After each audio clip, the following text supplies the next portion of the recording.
See, Dr. Chazzer, if all his other people didn't see it, he'd have tried to tell somebody about it. They'd never believe it. A hand? Oh, yeah, right.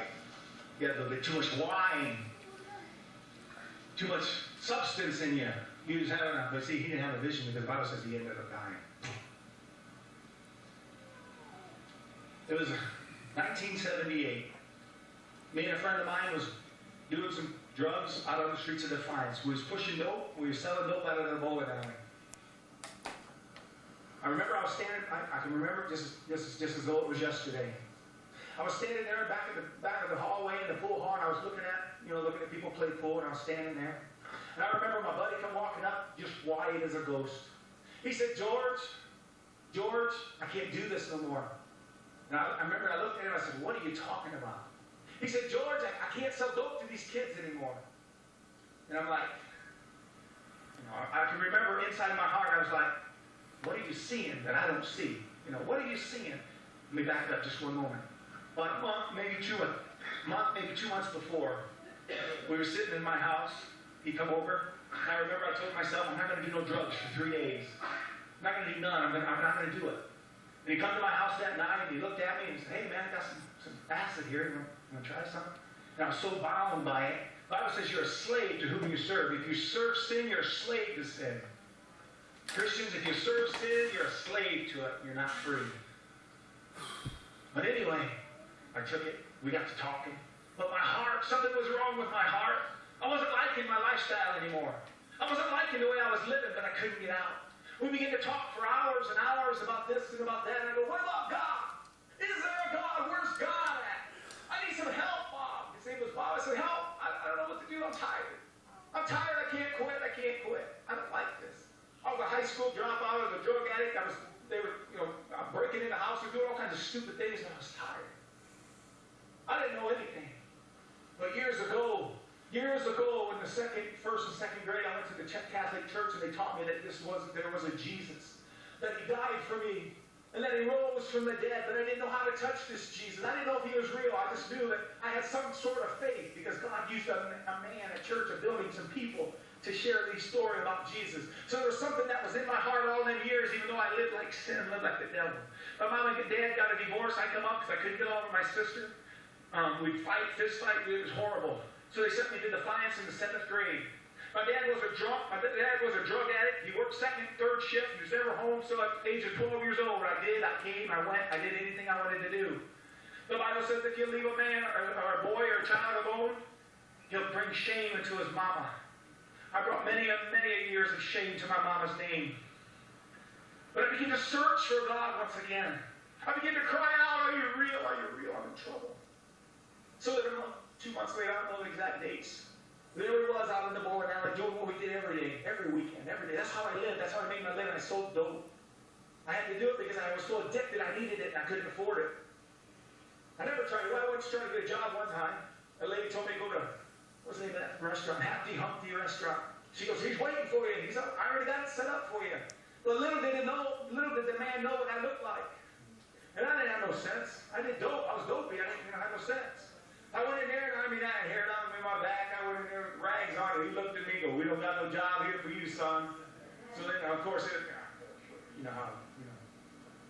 I began to search God. I began to cry out, are you real? Are you the one?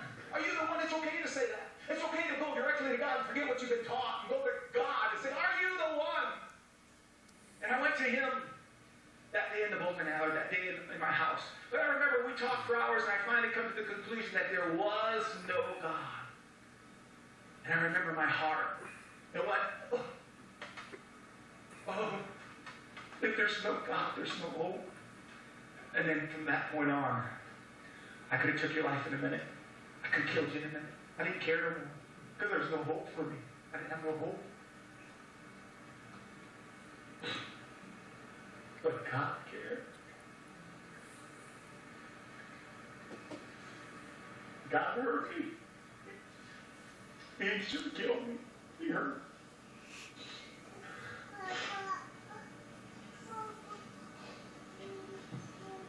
So there I am pushing dope to the kids. And he looks at me in that bowling alley that day and says, I can't do it no more. And I'm like, what are you talking about? And then all of a sudden this kid come up. I was talking about a young boy, but he was the same age as me. He gets mad when I tell the story. I don't tell it too often. But he's like, I was a young kid. I was the same age as you was. So then something inside of me woke up. It's like, oh my God, I see what I was. I see what I was. I see that I was a bum. I see that I needed this wrath. I see that I was yuck. See, that's why I use the commandments when I minister on the streets. I use the 10 Commandments because we all think we're good. We all think we're somebody. But when we look at God's law, His 10 Commandments, if I ever told a lie, yes, I'm a liar. I'm not righteous. I deserve His wrath. The Bible says no liar will enter the kingdom of God. You tell one lie, you're not going. Well, I don't believe that. I don't care if you believe that the Scripture is true. If you stole one thing, you're a thief one time. A piece of candy, a bubble gum, a pencil. You're a liar. You're a thief. You're not making God. You're not making heaven. Some people can't be convinced that they need a Savior. I was convinced. I seen what I was that night. So we said, let's get out of here. And this is my whole life. My foundation was shattered. That's all I knew.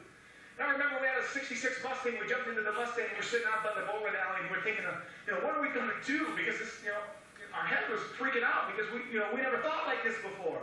We're like, what are we going to do? He goes, I don't know, but I can't sell dope anymore. I thought, I can't either. What are we going to do? It was just like I had a tunnel vision. Young men shall see visions and your old men shall dream dreams. I had a tunnel vision and I could see the bowling alley. So it was like I was up here and it was way down there. I could see it.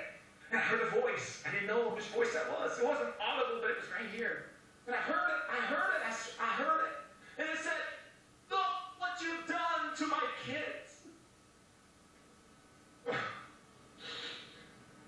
And I seen what I was. I seen. I hated it. I didn't know what to do.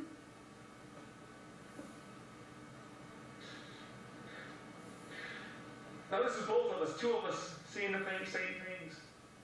He says, let's get out of here. And he began to drive. And we're coming into 66, into Defiance.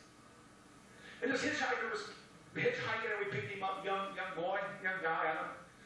And for some reason, before we even got into town, he started screaming, let me out of this car, let me out of this car. And I remember we pulled over and he took off running and me and my buddy looked at each other kind of like, what was the matter with him? To this day, I don't know why he was, but he's like, get me out of here. So we let him out and he took off running.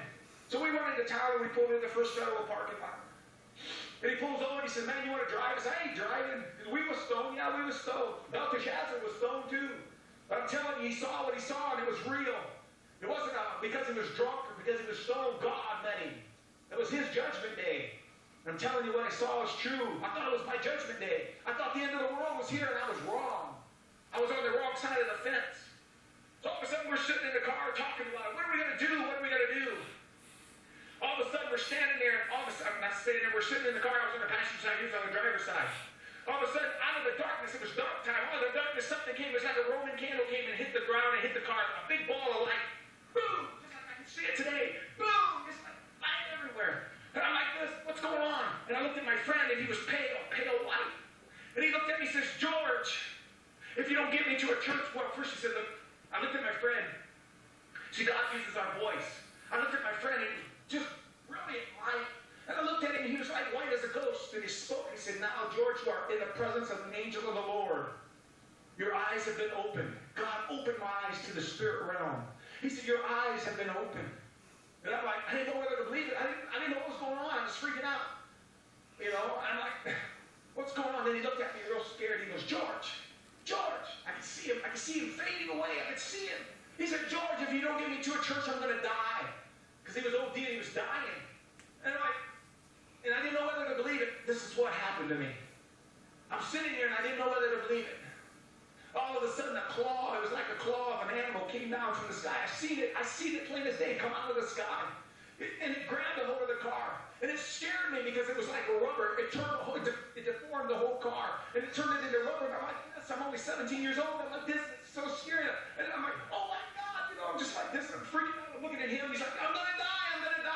And I remember I started to try to open up the door. And I was so scared I couldn't hit the doorknob. Finally, I hit the doorknob and the door swung open. And it surprised me. Because I didn't think that thing or whatever it was going to let me out. And so I grabbed him. He was like 230 pounds. I was only like 140, 45, 35. I was just skin and bones. I grabbed and pulled him out. Church, I don't know about church. I didn't even know where church was. In this parking lot, there's a brick wall. It used to be, there's buildings now. But there was a brick wall that ran that whole parking lot. I grabbed a hold of this man, and I knew, all I knew is I had to get this man to a church. I had no idea, what we was going to do, and never even thought about it. I just knew I had to get to a church. So I grabbed him, and I drug him, and he fell. And I just started dragging him. He got all bleeding, bloody, and skinned all up. I started running. I'm telling you what I saw was true. I started running, and I looked in the sky. First on the ground, there was an imprint. I can't describe it.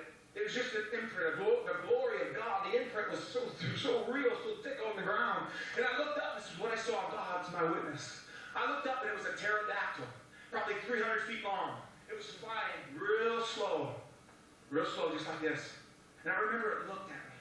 It turned and it looked at me, and I seen the fire in his eye. It was a spirit. It wasn't a physical, but it was a spirit. It was, 300 foot long. And he looked at me like this. And man, I took off. Boom. We began to run. I ran. I was dragging this big old boy behind me. And I remember I come around the corner of that wall. There's a church. There was a church pastor. We ran so hard, I tell you, I ran up, and I touched the doorway of that church. I grabbed a hold of that church doorway.